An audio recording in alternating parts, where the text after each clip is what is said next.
Mahilig ka din bang mag-hiking at mag-chase ng waterfalls? Kung nandito ka din sa Taiwan, ay itry nyo na ding puntahan tong majestic place na to.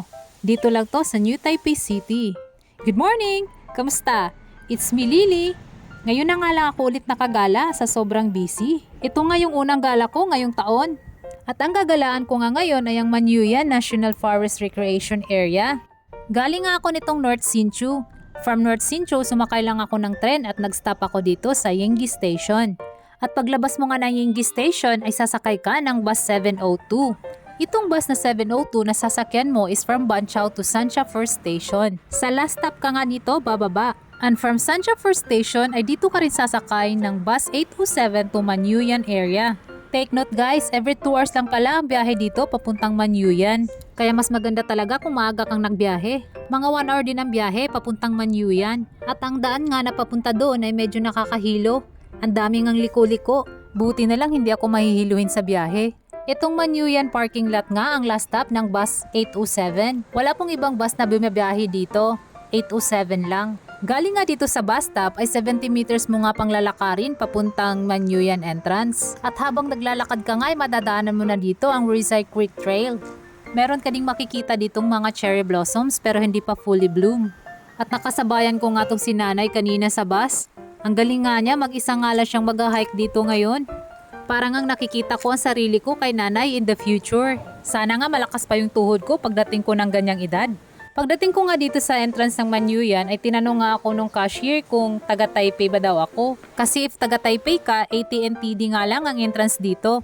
Eh hindi naman ako taga Taipei kaya 100 NTD nga binayaran ko para sa entrance fee. At bibigyan ka rin nila ng mapa sa lugar na to.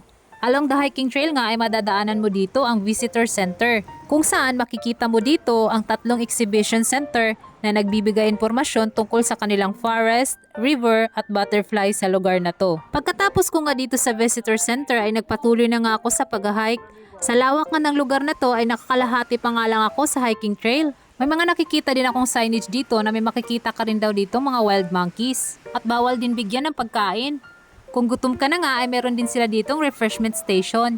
At dahil nga galang tipid lang to ay nagdala nga ako ng baon ko. At sanay na rin akong kumain mag-isa. Huy, ang baon kong lumpia, makunat na. At nung mabusog na nga ako ay nagpatuloy na nga ako sa pag-hike. Mga 3 to 4 hours mo nga tong libutin ang lugar na to.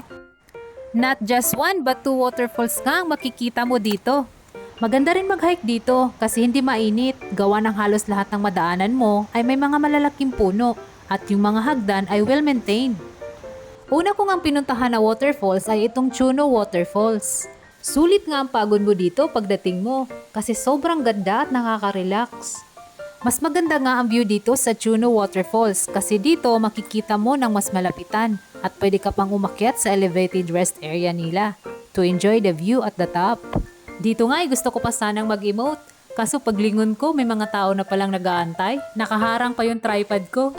Pagkatapos ko nga dito sa Chuno Waterfalls ay next ko namang pinuntahan ay ang Manyuyan Waterfalls.